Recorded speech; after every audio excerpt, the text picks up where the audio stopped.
Bonjour, on se retrouve dans cette deuxième vidéo pour la suite du cours sur Agiscrum de A à Z, donc une méthodologie de gestion de projet. Donc on verra ses fondamentaux, ses concepts et les outils.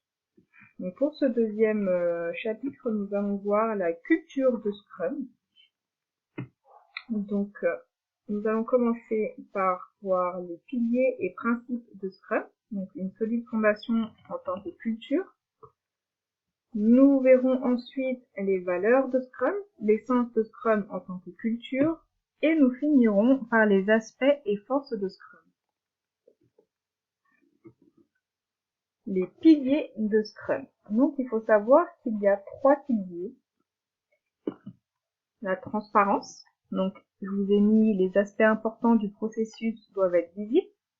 L'inspection, donc l'équipe doit se consulter quotidiennement pour détecter rapidement d'éventuels écarts entre l'objectif et le travail réalisé.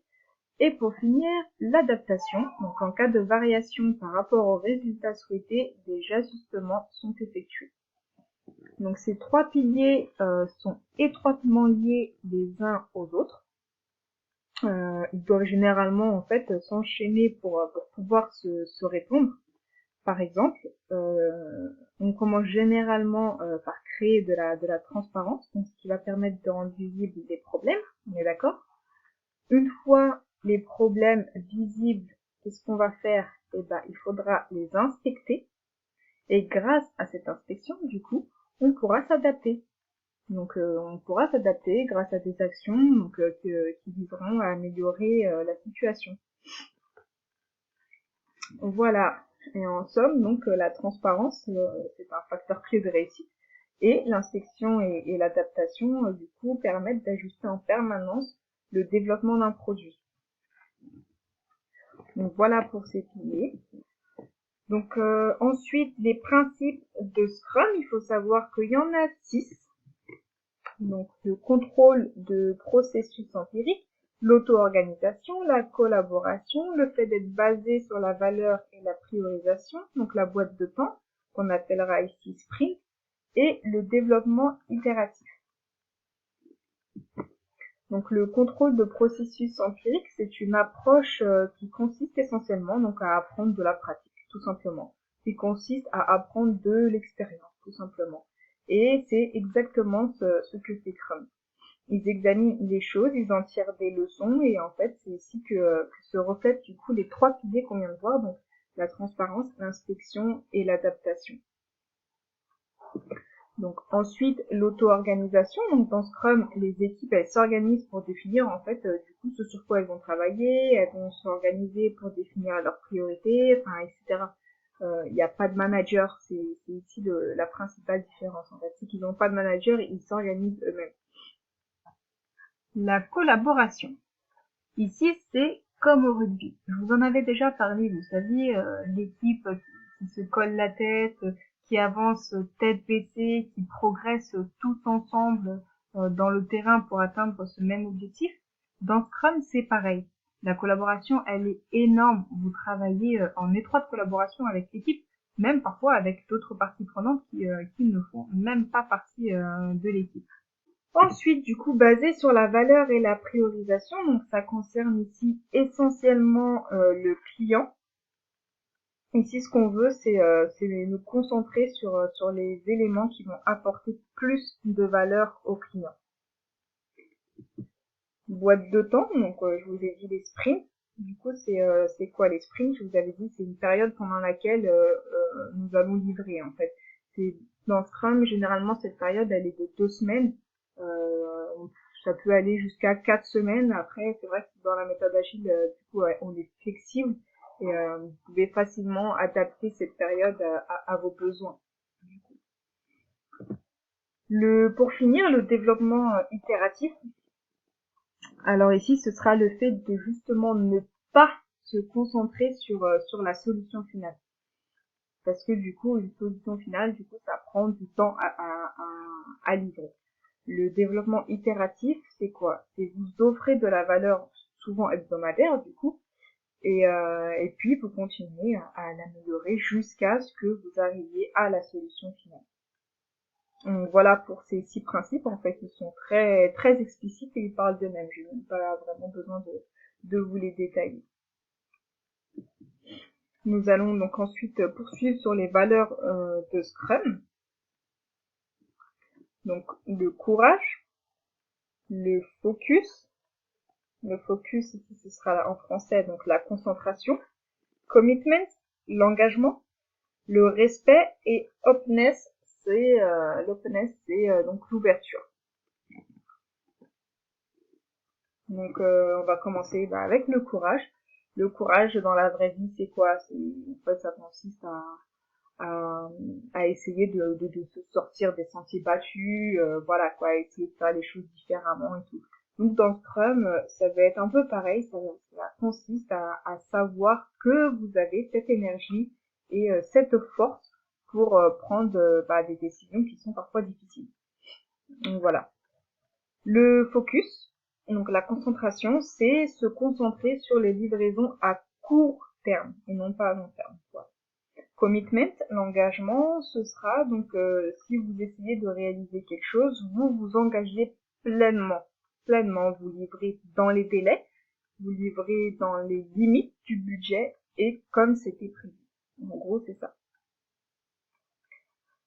Le respect, donc ici c'est une valeur qui est très importante dans Scrum.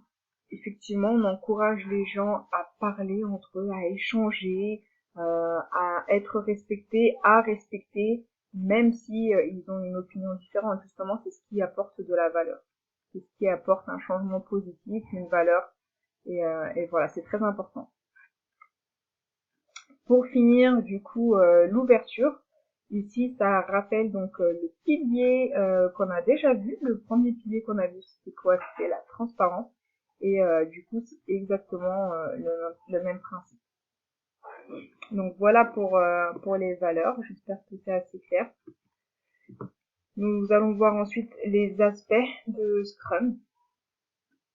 On va commencer avec l'organisation. Donc cela a à voir avec la façon dont l'équipe s'organise pour les livraisons, pour les différents réels. Et on le verra plus tard, mais sachez juste que il existe un type d'organisation. Voilà. Ensuite, la justification commerciale. Donc c'est l'évaluation commerciale qui se fait avant de démarrer un projet. Et du coup, ça aide les décideurs clés à comprendre les besoins de l'entreprise.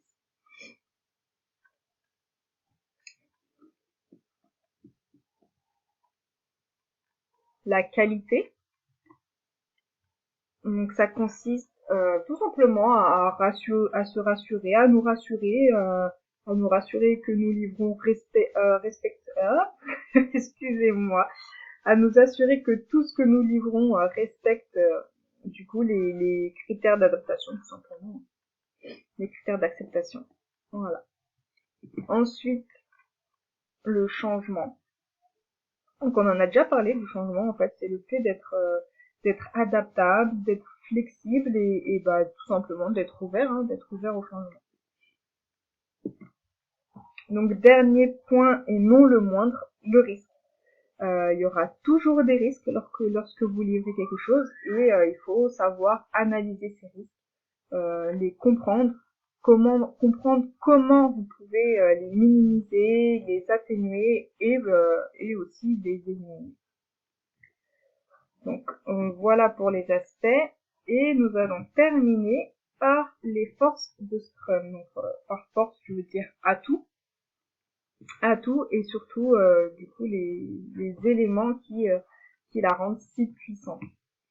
Donc il y en a 5. Là vous allez me dire mais on les a déjà vus, donc oui effectivement c'est des termes qu'on a déjà abordés durant ce petit cours et je vous les ai souvent répétés. Mais c'est ces éléments qui la rendent si puissante et ils sont très explicites. Donc premier point, la livraison et l'amélioration continue. Deuxième point, l'autonomisation. Troisième point, équipe interfonctionnelle.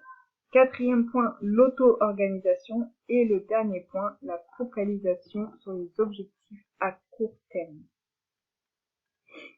En fait, si Scrum est si populaire, c'est parce que ces éléments sont, enfin, elle est très rentable par rapport à l'entreprise en fait. Ces éléments génèrent beaucoup de valeur pour l'équipe. Lorsque vous êtes en mesure de prendre des décisions, vous êtes autonome, vous travaillez avec des personnes de domaines différents, vous livrez continuellement, vous vous améliorez continuellement, et en fait vous commencez tout simplement à mettre de la valeur sur la table, et c'est là que ça devient intéressant, que les gens l'apprécient. Et en fait c'est la raison pour laquelle Scrum est si puissante. Vous voyez, ce sont ces cinq éléments qui la rendent si puissante. Donc voilà. Donc ce sera tout pour cette petite vidéo, et puis j'espère qu'elle vous a plu, et je vous dis à très bientôt pour la suite. Du coup, ce sera la partie 3. À bientôt.